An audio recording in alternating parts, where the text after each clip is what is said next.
Let's jump right into this explainer. Today, we're putting on our industry analyst hats to examine the absolute record-breaking rise of female artists in the 2026 electronic music scene. For the longest time, the conversation was always about women simply trying to break into the industry. Well, spoiler alert, the door is officially off its hinges. They aren't just breaking in anymore, they are completely leading the charge.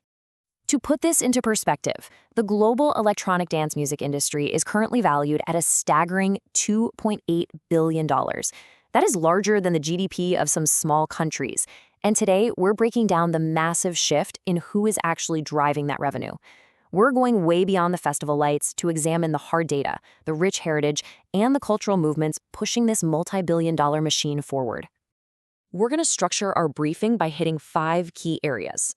We'll start with the 2026 market landscape, trace the roots back to ballroom culture, explore how artists are blending genres, dive into the actual data behind the superstardom, and finish up with the economics and equity quotas. Okay, Section 1, the 2026 market landscape and the boom in female representation. Let's look at how things have fundamentally transformed just this year. We are tracking a massive 25% increase in female representation across major industry polls compared to 2025. This isn't a fluke. It signals a monumental shift in market dominance.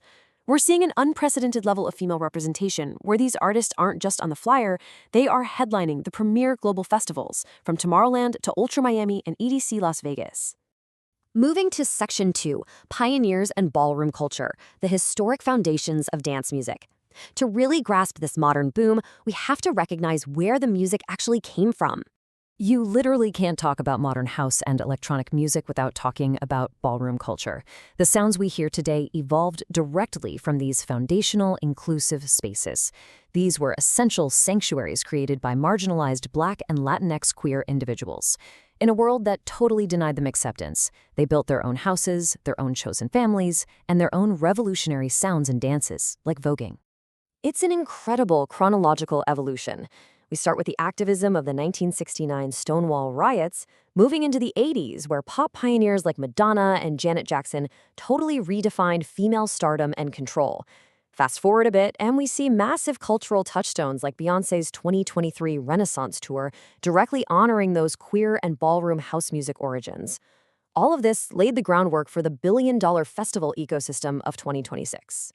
That brings us to Section 3, blending genres and heritage, and fusing subgenres to captivate global audiences. Today's top artists are fiercely innovating by weaving their personal backgrounds right into their beats. If you are a student new to the music business, write this term down, Popiano. It is absolutely vital right now. Famously pioneered by the Grammy-winning South African artist Tyla, Popiano perfectly combines traditional Amapiano beats with mainstream pop vocals. It bridges local heritage with the massive global pop market, which, as we saw, literally won her a Grammy.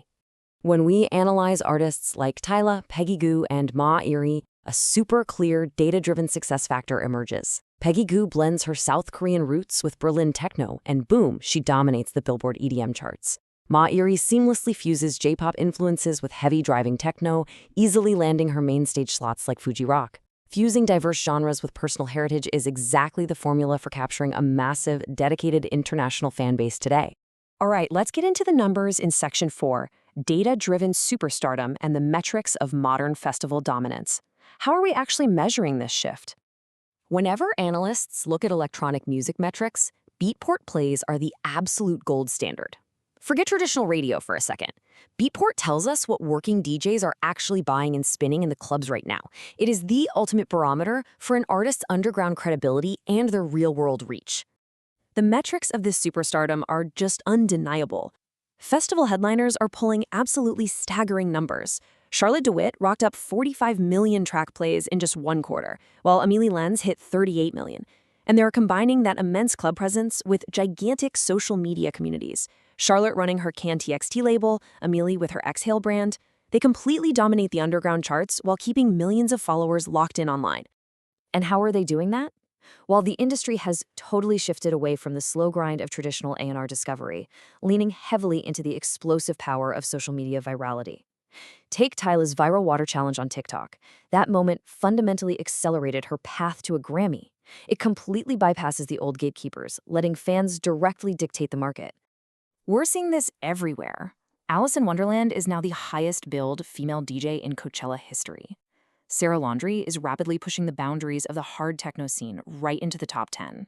And you have legends like Detroit house veteran DJ Minx actively mentoring the next generation. These massive fan communities have boosted streaming figures by 35% year over year. I mean, the top 10 women have over 150 million combined Instagram followers.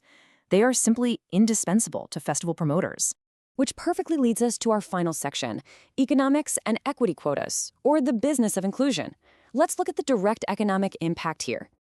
We are seeing real structural market adjustments through initiatives like We Are FSTVL's 30% female booking quota. These are not just PR stunts or simple social statements. They're active, systemic changes accelerating industry representation, making sure diverse talent finally gets the main stage slots they've earned. And if you're wondering why the industry is leaning in so hard, just follow the money.